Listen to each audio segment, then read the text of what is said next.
ChatGPT said, "You ever have one of those days where someone looks you straight in the eye and demands something so ridiculous, so off the wall, unjust, your mind just blanks for a second? Like, you're standing there, waiting for the just kidding, but it never comes."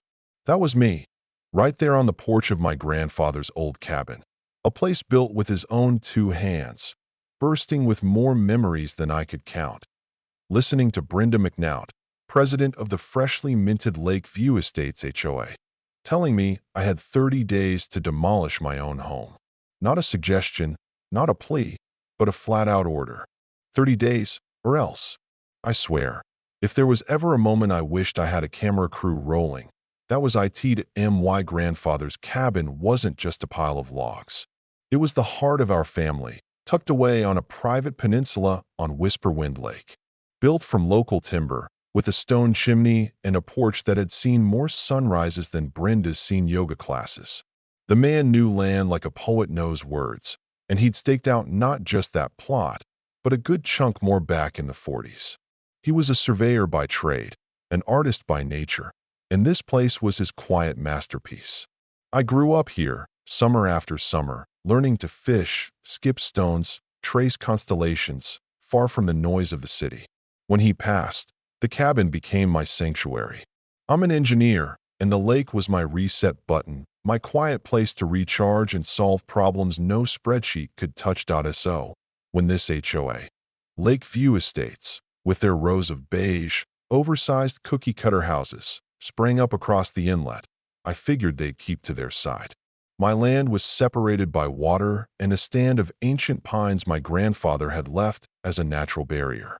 I got their first flyer about community standards, looked like something out of a Stepford suburb, and tossed it. Didn't apply to me, or so I thought. Then Brenda showed up, driving a spotless white SUV that looked allergic to mud. She stepped out in high-end athleisure, like she'd wandered off the set of a luxury fitness commercial, lips pursed, eyes hidden behind designer glasses. She looked over my cabin like it was a health code violation. "Mr. Jensen," she announced, not asked.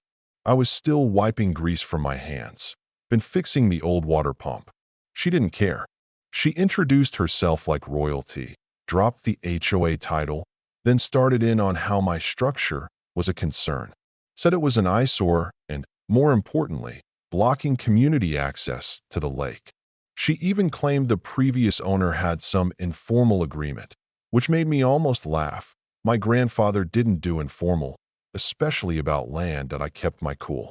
Told her, politely, there was no such agreement, the cabin was legal, and the public boat launch was 2 miles down. She sighed dramatically. "Lakeview Estates is an exclusive community. We have standards. We have plans for a dock. Your cabin is in the way. It's also not up to code."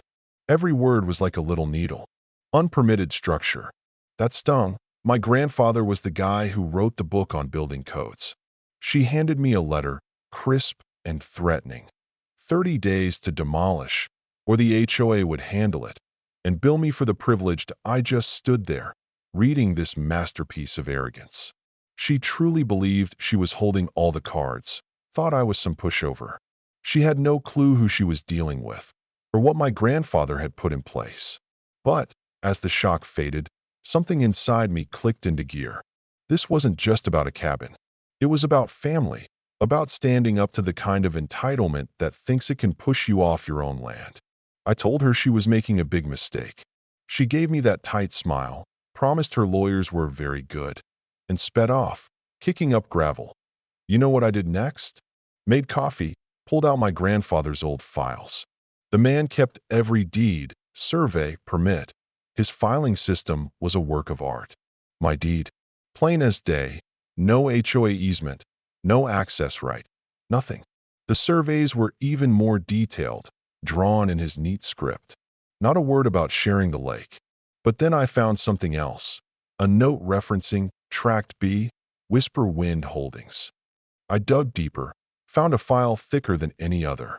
Inside, a 99-year lease from 1924 from my great-grandfather to a long-gone timber company.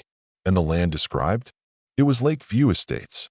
The entire subdivision, every manicured lawn, every paved road, Brenda's whole kingdom, was on land leased for my family, and the lease expired last year. That I called our family lawyer, Arthur Jenkins, a no-nonsense guy with a mind like a steel trap. He read through everything, let out a long whistle, and said, "Michael, do you know what you're sitting on? If the lease expired and nobody renewed, these folks are, well, squatters." He told me to document every HOA threat, check the title, and get ready. And let me tell you, the title came back clean. My family's trust owned Tract B, free and clear. Brenda had no idea. She was picking a fight with her landlord. Of course, she kept doubling down. Fines for my unapproved paint color. It's cedar stain, 30 years running. Complaints about unmaintained landscaping. She meant wildflowers and pine needles. Trash bags appeared at my gate, nails scattered on my driveway. I installed cameras, recorded everything. One day a tree service guy showed up to cut down my grandfather's favorite maples, said the HOA hired him. I showed him the property line, explained about trespassing, and he bolted, looking relieved. Meanwhile, Arthur was drafting the mother of all legal notices, not just telling Brenda to back off, but warning every homeowner that their presence was subject to the landowner's permission, mine, and that I wasn't renewing any lease under Brenda's leadership. Then, just before her 30-day deadline, Brenda sent a cease and desist from some law firm, claiming a court order to demolish my cabin. Arthur laughed, said it was a bluff. No way they got a real order. But that was it, the overreach we needed. Now it was documented harassment and fraud that we decided to deliver the news at Brenda's emergency HOA meeting. She'd called it to celebrate my supposed defeat. The night of, the clubhouse was packed, Brenda at the podium, working the crowd, painting me as the villain. Arthur and I stepped in. He introduced himself, then laid out the original lease, the maps, everything, on a projector for the whole room to see. And just like that, the atmosphere flipped. Homeowners started reading the documents, realizing their houses were on land that, legally, had reverted to me. Brenda went pale. I explained the options: dissolve the HOA, remove Brenda and her board, and negotiate fair land leases or purchases directly with me. Otherwise, eviction proceedings would start. My cabin stays. The HOA goes. Simple as that. What happened next was chaos. People yelling, accusations flying. Brenda's support melted away. Within 48 hours, she and her cronies resigned, and a new homeowners committee called me, apologizing and ready to work things out. Most folks bought their lots at appraised value. A few took long-term leases with fair terms. No more petty rules, no more power trips.